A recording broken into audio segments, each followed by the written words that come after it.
Hermanos amados, un saludo fraterno para todos ustedes. Un abrazo en el nombre de nuestro Señor Jesucristo. Dios es bueno y para siempre su misericordia.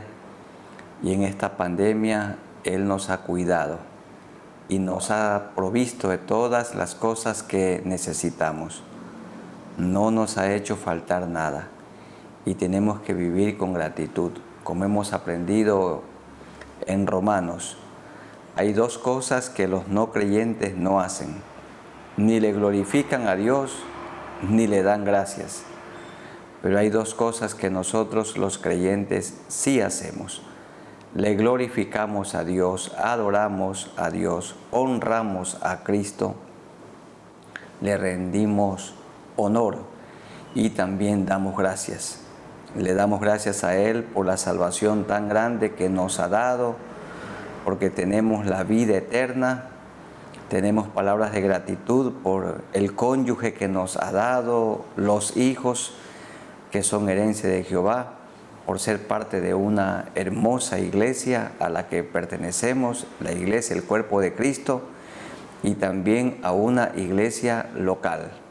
Como dice Romanos capítulo 1, Romanos capítulo 1, el verso 21, pues habiendo conocido a Dios, no le glorificaron como a Dios, ni le dieron gracias, sino que se envanecieron en sus razonamientos y su necio corazón fue entenebrecido. No le glorificaron a Dios ni le dieron gracias, pero nosotros vivimos con gratitud, siempre agradecidos. Él nos ha mantenido con salud y cuando nos hemos enfermado, también el Señor nos ha sanado, usando a los médicos terrenales, usando la medicina en la farmacia, usando alguna medicina natural, o Él lo hace directamente. Bueno, Él tiene formas no convencionales para obrar en favor nuestro, pero tenemos que vivir agradecidos. Entonces vamos a orar al Señor dando gracias por este tiempo de meditación bíblica y oración que Él nos presida, basado este estudio en la carta de Pablo a los romanos. Soberano Señor, a ti sea la gloria, la honra y el honor. Hay dos cosas que la gente que no te conoce a ti y que nosotros oramos para que muy pronto te conozcan, no hacen. ¿Cuáles son las dos cosas que no hacen? No te glorifican a ti, no te rinden culto a ti, no hacen las cosas para la gloria tuya y tampoco te dan gracias. Pero Señor, estas dos cosas las hacemos nosotros constantemente. Te glorificamos. Todo es para la honra, para la gloria tuya. Es para glorificarte. Cuando obtenemos, o los jóvenes que obtienen un título académico, es con el propósito de darte gloria a ti, honra a ti. Es para servirte a ti con esa profesión, sirviendo a la gente. Y también te damos gracias, Señor, porque nos has dado la salvación tan grande, porque tenemos ya la vida eterna. Te damos gracias también, Señor, por el pan de cada día, el agua que no nos falta, la ropa, la vestimenta, la medicina, una casa en la que vivimos, aún, Señor, un vehículo para trasladarnos. Pero muchas gracias de manera tan especial por la esposa que tú nos has dado a los hombres y a cada mujer cristiana un esposo. También los hijos que son herencia de Jehová y aquellos hermanos que tienen sus nietos. Qué bendición tan grande. Gracias también, Señor, por ser parte de tu iglesia y porque somos parte de una iglesia local a la que también somos fieles, en la que nos congregamos para juntos aprender de tu palabra, ser edificados por ella y ofrecerte culto a ti. Gracias, Señor, por tantos beneficios, tantas bendiciones recibidas en el nombre de Jesús. Amén. Vamos a leer una segunda porción en Romanos capítulo 7, los versículos 1 al 4. Les invito, hermanos, a buscar en sus Biblias Romanos capítulo 7, versículos 1 al 4, que dice de la siguiente manera: ¿Acaso ignoráis, hermanos, pues hablo con los que conocen la ley, que la ley se enseñorea del hombre entre tanto que éste vive? Y aquí pone Pablo una analogía, porque la mujer casada está sujeta por la ley al marido mientras éste vive. Pero si el marido muere o muriere, ella queda libre de la ley del marido. Así que si en vida del marido se uniere a otro varón, será llamada adúltera. Pues si su marido muriere, es libre de esa ley. De tal manera que si se uniere a otro marido, no será adúltera si la mujer queda viuda, o si el hombre queda viudo y se une a otra mujer, siempre y cuando, dice Pablo, sea en el Señor. Así también vosotros, hermanos míos, habéis muerto a la ley. Aquí Pablo hace la analogía como que si la ley fuera el cónyuge, mediante el cuerpo de Cristo, para que seáis de otro. De otro aquí es Cristo, del que resucitó de los muertos, a fin de que llevemos fruto para Dios. Pablo aquí está afirmando una vez más, como el Señor lo ha dicho, queridos hermanos y amigos, el matrimonio es para toda la vida.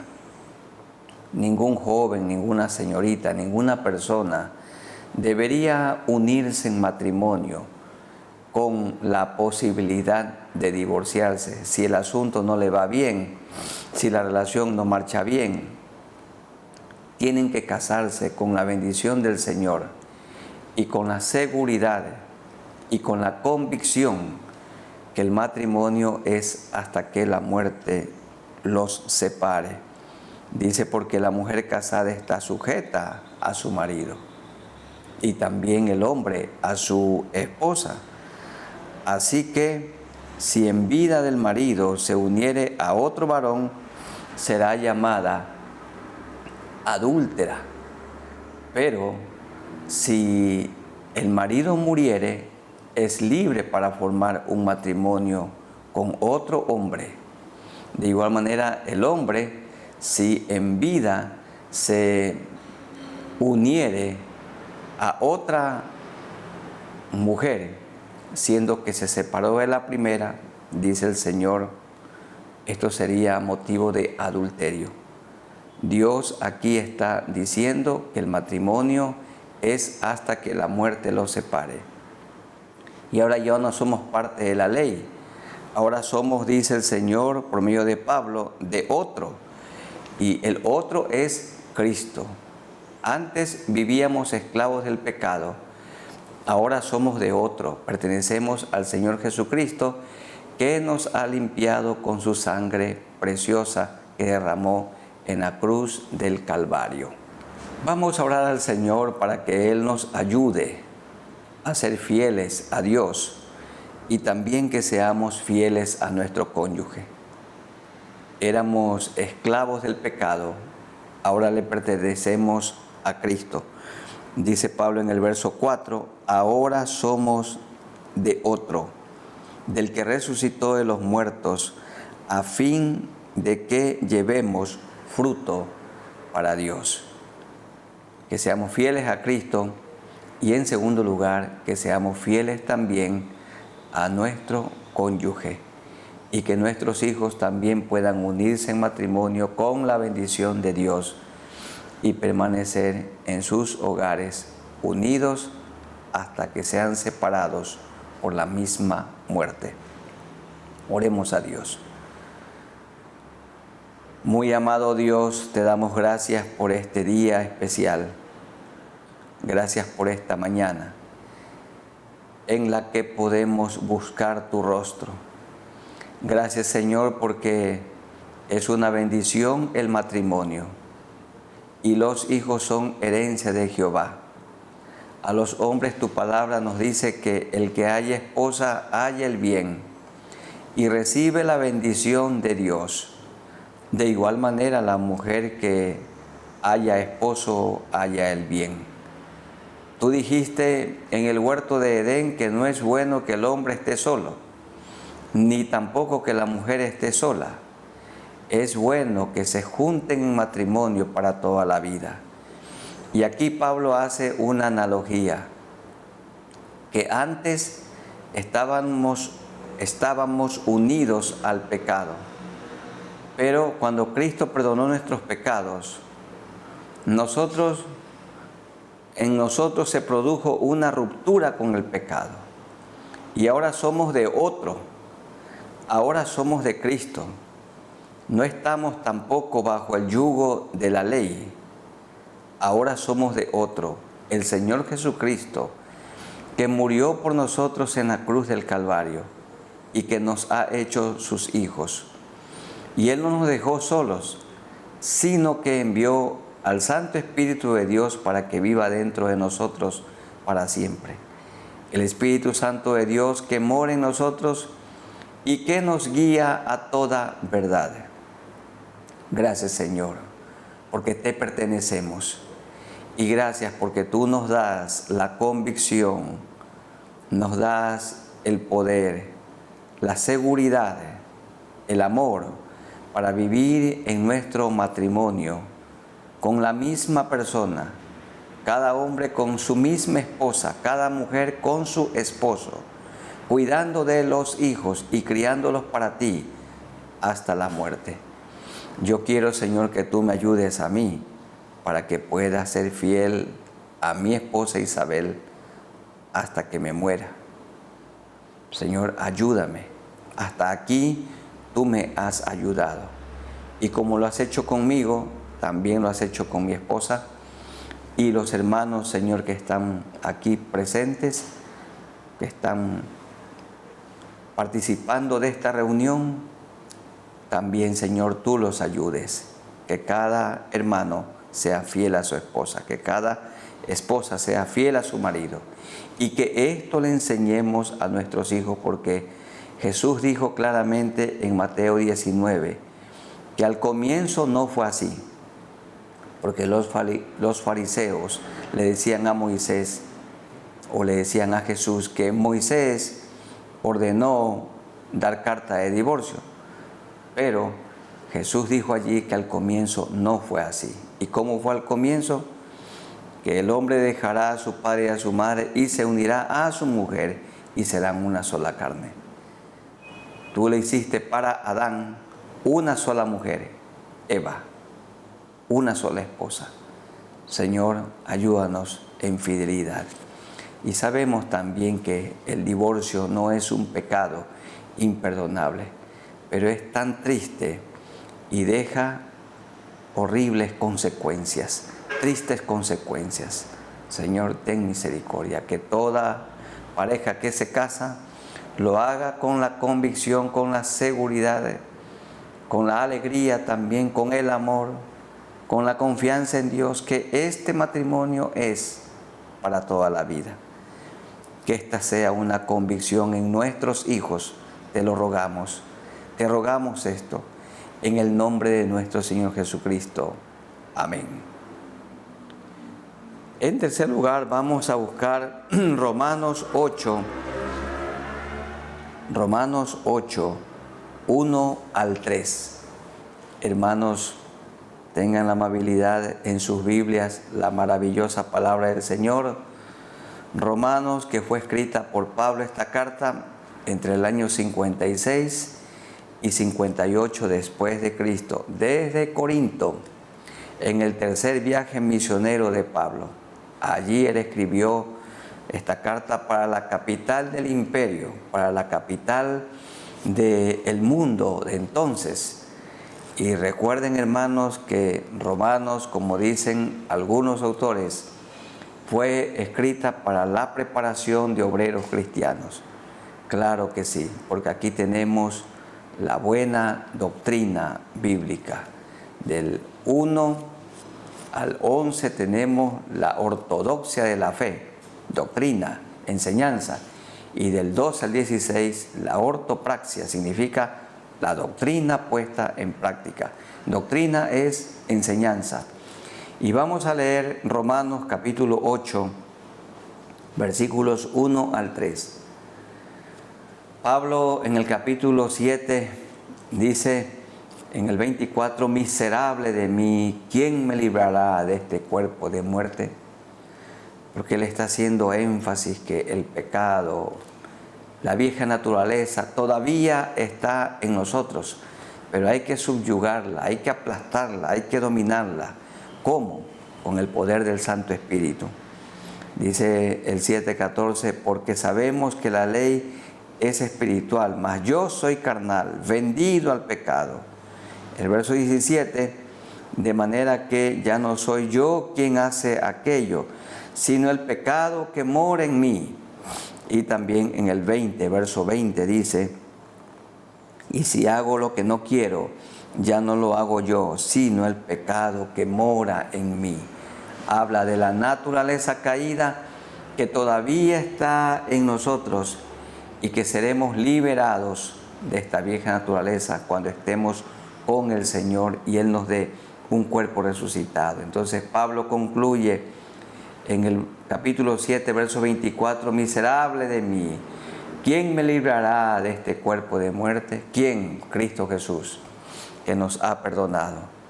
Y que su Santo Espíritu ahora mora en nosotros, como dice el versículo 9 del capítulo 8, mas vosotros no vivís según la carne, sino según el Espíritu, si es que el Espíritu de Dios mora en vosotros, mora en vosotros. Entonces leamos la porción de Romanos 8, 1 al 3. Ahora pues, ninguna condenación hay para los que están en Cristo Jesús. No dice que ninguna condenación hay para los que están en el templo.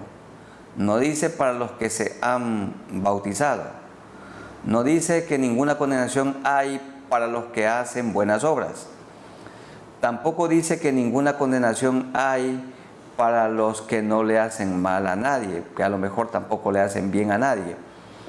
Aquí dice la palabra, ninguna condenación hay para los que están en Cristo Jesús. Los que están en Cristo Jesús. Los que hemos recibido a Jesucristo como Salvador. Los que le hemos confesado nuestros pecados. Los que tenemos viviendo dentro de nosotros el Espíritu Santo de Dios. Ninguna condenación hay. Cuando una persona pecadora se arrepiente de sus maldades, pasa de muerte a vida. Y entonces Dios le aplica su justicia. ¿Y qué es la justicia de Dios? Que Dios lo mira al pecador arrepentido. Dios trata al pecador arrepentido como si nunca hubiera sido un pecador. Dios mira al que se ha arrepentido, se ha convertido, como si nunca hubiera o hubiese pecado. Y entonces para esa persona que confiesa sus pecados, que se pone a cuentas con Dios, ninguna condenación hay para esa persona, para los que están en Cristo Jesús. Y los que estamos en Cristo Jesús ya no andamos conforme a la carne, es decir, ya no andamos pecando, ya no vivimos en el pecado, ya no practicamos la lista de pecados de Romanos 1 al final, de Romanos 1 del 28 al 32, ya no practicamos esos pecados, estando atestados de fornicación, injusticia, perversidad, avaricia, contiendas, engaños, adulterios y otros. Ya no. Ahora dice la segunda parte del versículo 1, sino que andamos conforme al Espíritu. No andamos en el pecado, andamos en el Espíritu. ¿Y qué es andar en el Espíritu? Que andamos amando, andamos perdonando, andamos en esta vida siendo generosos, Andamos en esta vida diciendo la verdad, siendo fieles a Dios, a nuestro cónyuge. Andamos en esta vida predicando, hablando del amor de Dios, hablando de la reconciliación. Andamos haciendo lo bueno, buenas obras, fruto de la fe que hemos puesto en Jesús. Porque la ley del Espíritu de vida en Cristo Jesús me ha librado de la ley del pecado y de la muerte. Ahora, con la presencia de Cristo y el Espíritu Santo en nosotros, dominamos el pecado, vencemos el pecado, porque la ley del Espíritu de vida en Cristo Jesús me ha librado de la ley del pecado y de la muerte. Porque lo que era imposible para la ley, por cuanto era débil por la carne, enviando a su Hijo en semejanza de carne de pecado, y a causa del pecado, condenó al pecado en la carne. La ley no puede derrotar al pecado. La ley solo detecta el pecado, muestra el pecado, evidencia el pecado. La ley entonces no puede derrotar el pecado, puede detectar el pecado. Pero Cristo viviendo en nosotros, en la persona del Espíritu Santo, sí derrotamos el pecado. Porque ahora junto a Cristo somos más que vencedores. Entonces tenemos que orar al Señor porque el Espíritu de Dios mora en nosotros y ahora junto a Cristo somos más que vencedores y vivimos con la seguridad, con la alegría que ninguna condenación hay para nosotros porque estamos en Cristo Jesús.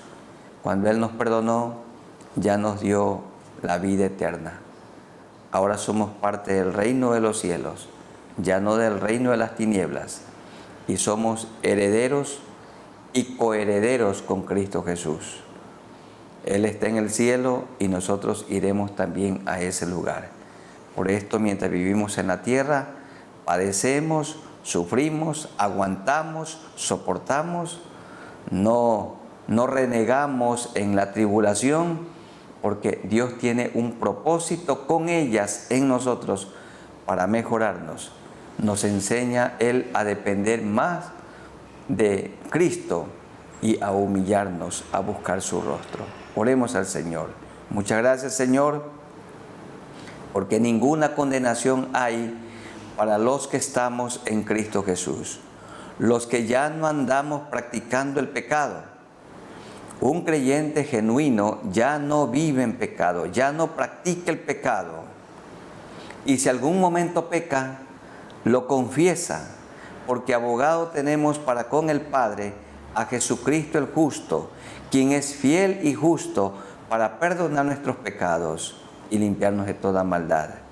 Ahora andamos en el Espíritu. Y andar en el Espíritu significa andar haciendo lo bueno, lo que es justo, lo que es santo.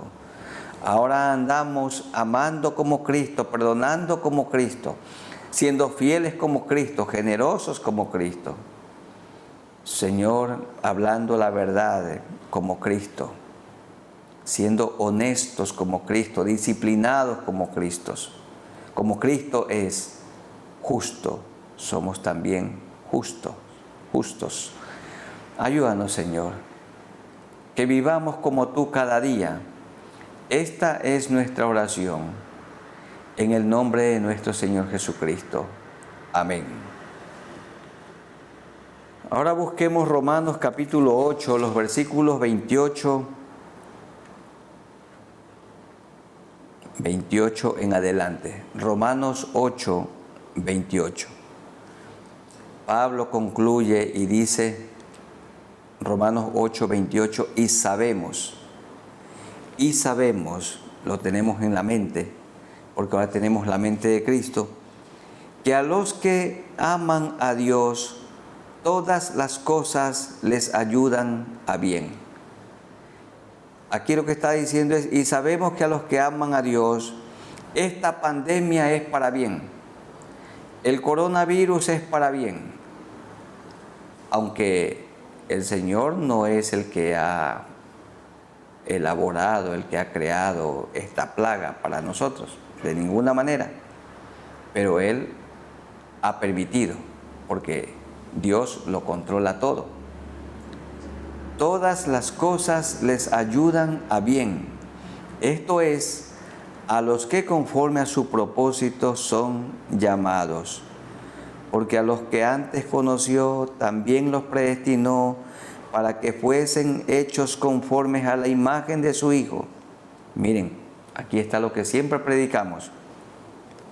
El Señor quiere que nos parezcamos a Él, la imagen de Cristo, no una imagen física, sino que nuestra vida se parezca a su vida, nuestras prácticas sean como las prácticas de Cristo, nuestras costumbres sean como las costumbres de Cristo, nuestro hablar sea como el de Él, para que fuesen hechos conformes a la imagen de su Hijo, para que Él sea el primogénito entre muchos hermanos, el ejemplo a seguir.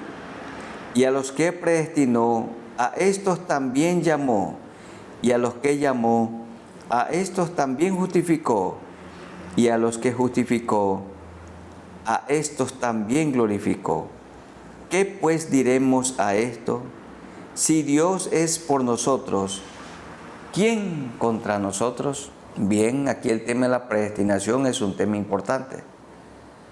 Dios no escoge de ninguna manera a unos para salvación y escoge a otros para condenación. No, porque claramente la Escritura dice que la salvación está dispuesta para todos. Algunos ejemplos. Porque de tal manera amó Dios al mundo, a todos los habitantes del mundo, que ha dado a su Hijo unigénito, para que todo aquel que en Él cree, para que todo el que quiere, para que todo aquel que en Él cree no se pierda, mas tenga vida eterna. Jesús amó al mundo. Hay unos maestros que enseñan una doctrina de error en la que dicen que Cristo murió solamente por los predestinados, solamente por los que se van a salvar y no por los demás. Dios no escoge a unos para salvación y a otros para condenación. La salvación está dispuesta para todos, para los judíos y para los gentiles, para los pobres y los ricos, para los que viven en un país del primer mundo o países desarrollados o en vías de desarrollo, para los académicos y no académicos. Queridos amigos, qué buena noticia. El perdón que Cristo ofrece, el amor que Cristo ofrece es para todos. Él vino a buscar y a salvar lo que se había perdido.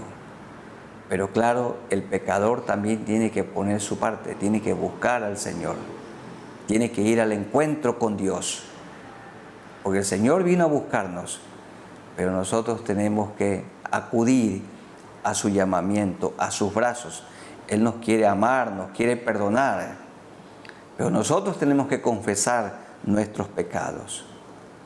Otro versículo dicho por Pedro es que el Señor no retarda su promesa, según algunos la tienen por tardanza, sino que es paciente para con todos, para con nosotros, no queriendo que ninguno perezca,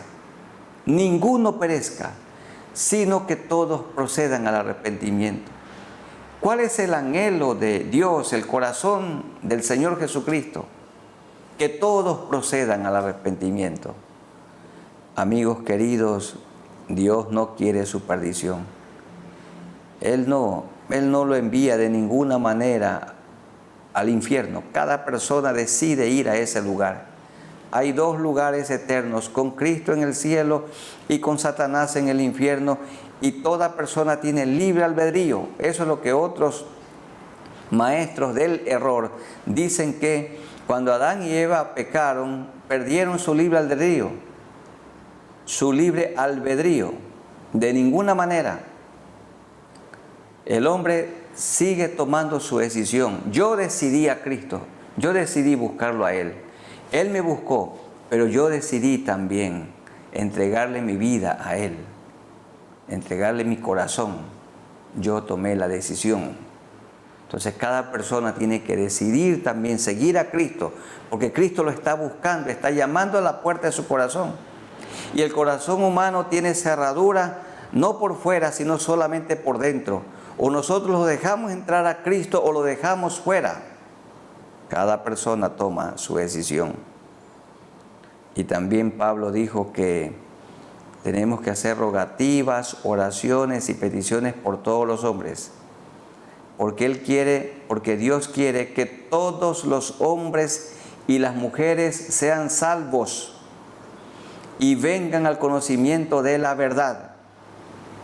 Hermanos queridos, amada iglesia, cuidado, ustedes se dejan infectar, inocular esa doctrina de error, como que el Señor escoge a algunos para salvación y otros para condenación.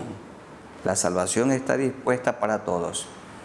Y los que ya le conocemos, dice aquí el texto, ahora Él va trabajando en nosotros para que nos parezcamos a su Hijo Jesucristo, para que seamos semejantes a Él. Vivamos una vida como la de Él, como ya hemos mencionado, amar como Él, perdonar como Él, predicar como Él, enseñar como Él enseñó, decir la verdad como Él dijo la verdad, fiel como Él, generoso como Él, puro y santo como es Cristo. Entonces tenemos que darle gracias a Dios porque todo obra para bien y porque podemos ser conformados a la imagen de nuestro Señor Jesucristo, ser parecidos a Él. Muy amado Dios, a ti nos acercamos por medio de nuestro Señor Jesucristo, siempre con acciones de gracias. Y también gracias, Señor, por el Espíritu Santo de Dios que mora, que vive dentro de nosotros. Ayúdanos, Señor. Muchas gracias por recordarnos que todo obra para bien. Esta pandemia entonces ha obrado para bien. Sí, porque hemos aprendido a depender más de ti, hemos tenido más tiempo de comunión e intimidad en la familia, hemos estudiado un poco más la palabra de Dios, más hermosos tiempos de oración. También, Señor, tú nos has ayudado para hacer mejor uso de la tecnología y la experiencia en muchos de nosotros nos has enseñado a manejarla un poco mejor, y por esto, Señor, te agradecemos porque todo obra para bien. No nos ha faltado el pan de cada día, el agua, la vestimenta. Señor, tu divina presencia. Y muchas gracias porque esta pandemia va pasando y tu pueblo ya se está congregando en los templos que han sido edificados para que juntos te rindamos honor a ti. Gracias, Señor, porque tú moriste por todos nosotros, por todo el mundo. Y tú no quieres que ninguno perezca, sino que todos procedan al arrepentimiento. Es verdad que no todos te buscan, la mayoría de las personas te rechazan, pero tú no escoges a nadie para condenación eterna. Sería esto una injusticia. La salvación está dispuesta para todos. Cuando tú viniste a la tierra, recorriste ciudades, aldeas y campos predicando el evangelio del reino por todo el mundo. Y gracias, Señor, esto nos anima y nos desafía para que sigamos predicando el evangelio a tiempo y fuera de tiempo a toda criatura y en todo rincón del mundo. El evangelio tiene que ser escuchado para que todo aquel que en él cree, que en ti cree, no se pierda, antes bien reciba la vida eterna. Muchas gracias por esta bendición. Ayúdanos a cumplir la gran comisión, que no sea la gran omisión, en el nombre de nuestro Señor Jesucristo. Amén. Y leamos el capítulo 9, los versículos 1 al 5. Romanos 9, 1 al 5. Dice así: verdad digo en Cristo, no miento, y mi conciencia me da testimonio en el Espíritu Santo. Pablo dice: que tengo gran tristeza y continuo dolor en mi corazón, porque deseara yo mismo ser anatema. Anatema es maldito, separado de Cristo, por amor a mis hermanos, está hablando a los judíos, los que son mis parientes según la carne, que son israelitas, de los cuales son la adopción, la gloria, el pacto, la promulgación de la ley, el culto y las promesas. Todo esto el Señor lo hizo en el contexto del pueblo judío. ¿De quiénes son los patriarcas como Abraham, como Jacob, Isaac, y de los cuales según la carne vino Cristo, el cual es Dios sobre todas las cosas, bendito por los siglos. Amén. ¿Qué está demostrando aquí Pablo por sus hermanos, el pueblo judío? A Pablo le daba mucho dolor, mucha tristeza, cómo sus hermanos en la carne vivían en el pecado, cómo odiaban a Cristo. Seguían aferrados a una ley, a la ley mosaica. La ley no salva. Ninguna persona la cumplió. La ley solamente revela el pecado, pero no perdona el pecado. Y Pablo dice, nadie pudo cumplir la ley. El único que pudo cumplir la ley es Jesucristo. Y cuando nosotros ponemos nuestra fe en Jesucristo, cuando creemos en Él, también Dios nos mira como si hubiéramos cumplido la ley, porque Cristo la cumplió en nuestro lugar y Él murió en nuestro lugar.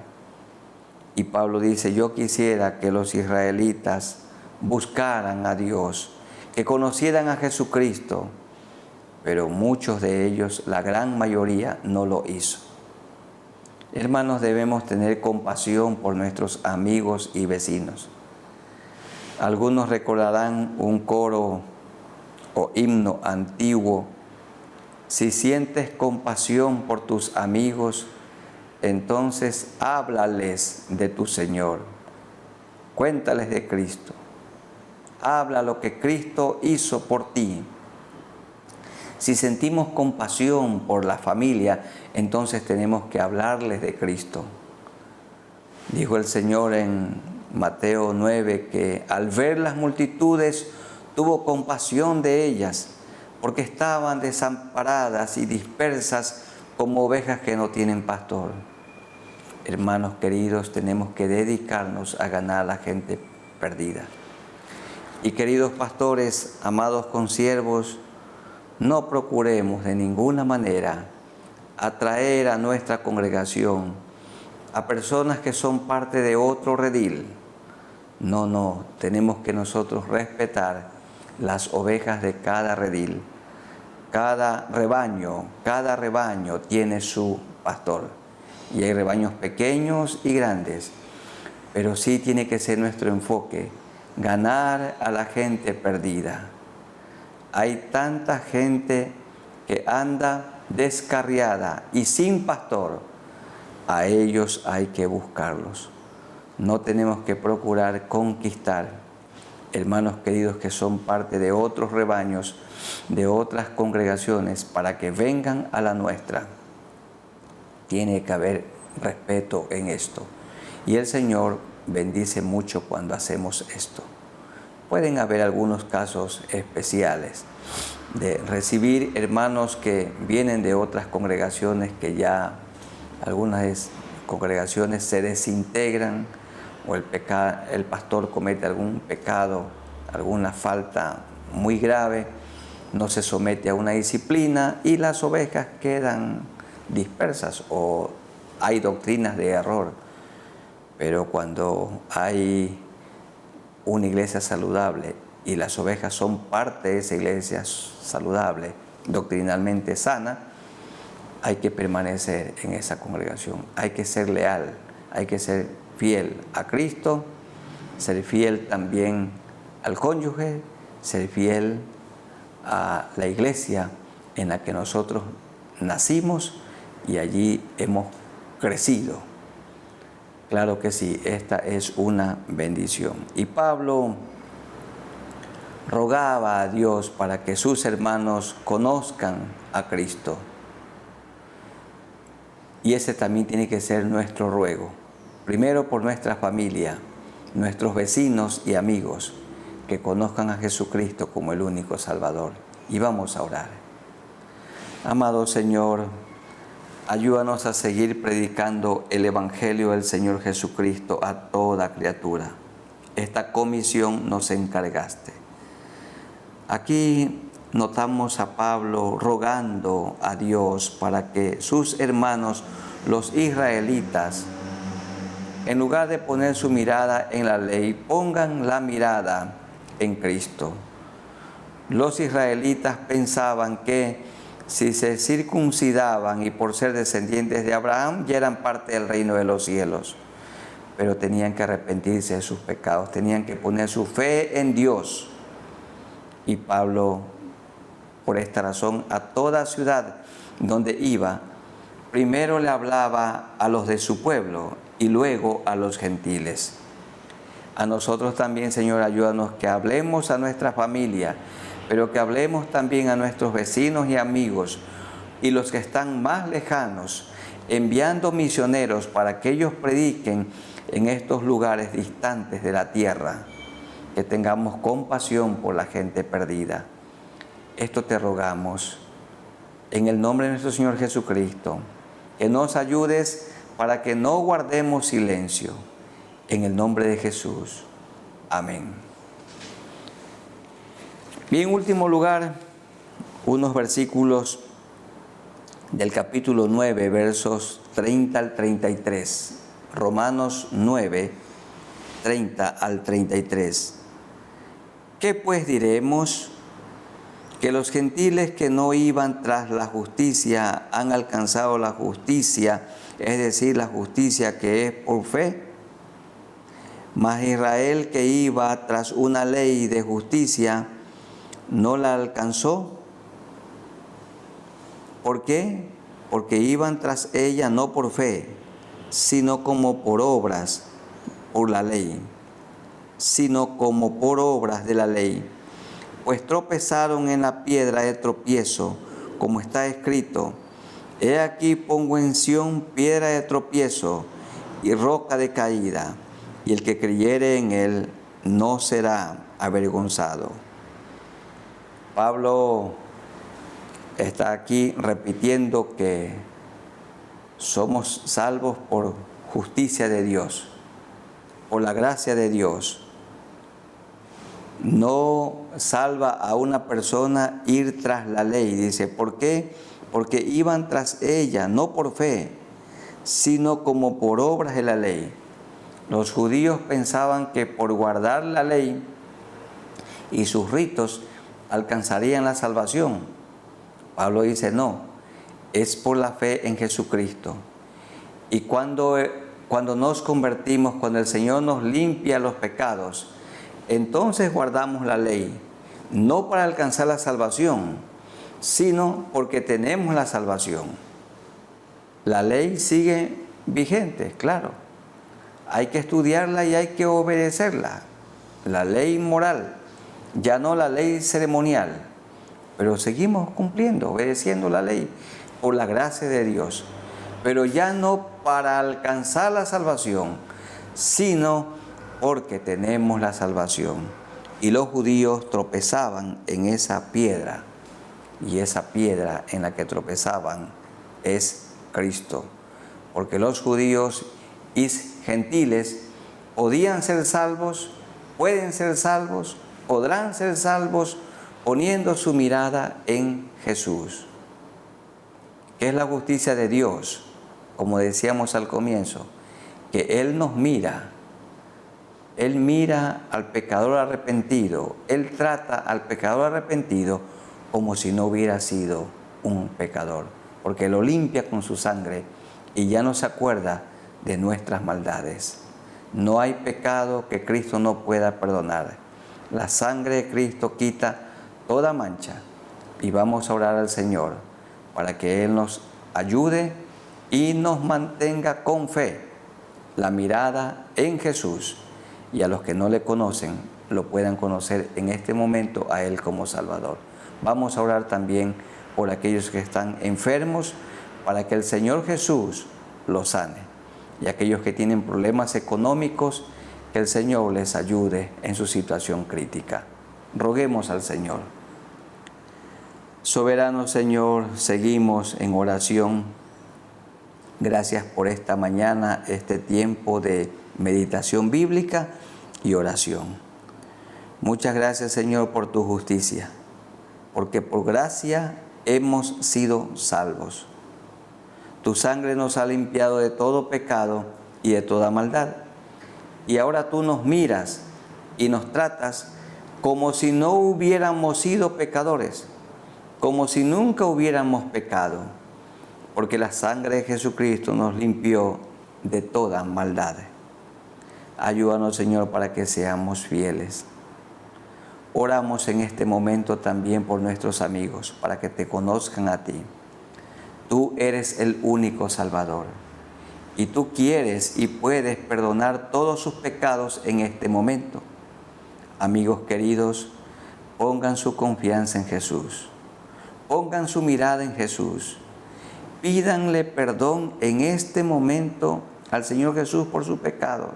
Díganle: Señor, limpia mis pecados. Yo me arrepiento de todo lo malo que he hecho. Te pido perdón. Lávame con tu sangre todas mis maldades. Y una vez que me has limpiado, dame tu Santo Espíritu, que venga a morar en mí para siempre. Ayúdame, Señor. Usted le puede decir al Señor: ayúdame a vivir una vida nueva desde hoy, porque yo pongo mi fe en ti, mi confianza en ti. Muchas gracias, Señor, por la salvación que tú siempre obras, porque la gracia es recibir una salvación que no merecemos, y en tu misericordia no nos aplicas el castigo que sí merecemos. Gracias, Señor, por la salvación tan grande. Ayúdanos a poner la mirada en ti, que sea nuestra santa aspiración, nuestro enfoque, imitar la vida de Jesucristo cada día. También te pedimos, Señor, que tú pongas tu mano sanadora sobre los enfermos, sea que estén en sus casas, en algún hospital o clínica. Pon tu mano sanadora sobre sus cuerpos. Oramos por aquellos que no tienen trabajo, para que tú les concedas un trabajo. Y por aquellos, Señor, que están endeudados, que muy pronto tengan la libertad financiera. Ayúdanos, Señor, para que seamos buenos mayordomos, buenos administradores de los recursos materiales, que rompamos con viejos patrones de desorden económico, de no tener en orden las cuentas, la economía. Ayúdanos, Señor, para que tengamos un presupuesto y que en las familias cristianas no gastemos más de lo que ganamos, de lo que tú nos das. Ayúdanos, Señor, para que seamos buenos administradores del dinero, del tiempo, de nuestros dones y talentos, de nuestro hogar. Ayúdanos, Señor. Te rogamos todo esto en el nombre de nuestro Señor Jesucristo. Amén. Amada Iglesia del Señor, que Dios los bendiga y los guarde. Un abrazo para todos ustedes, para sus familias. Prediquemos el Evangelio de la gracia de Dios, la justicia de Dios. El Señor perdona todos los pecados cuando ponemos nuestra confianza en Él, cuando le pedimos perdón a Él. Y recuerden, Él vino por todo el mundo y murió por todo el mundo. Y toda persona tiene siempre la opción de salvarse si pone su mirada en Jesús, el único Salvador. Prediquemos a tiempo y fuera de tiempo. Un abrazo para todos ustedes en el amor de nuestro Señor Jesucristo. Amén.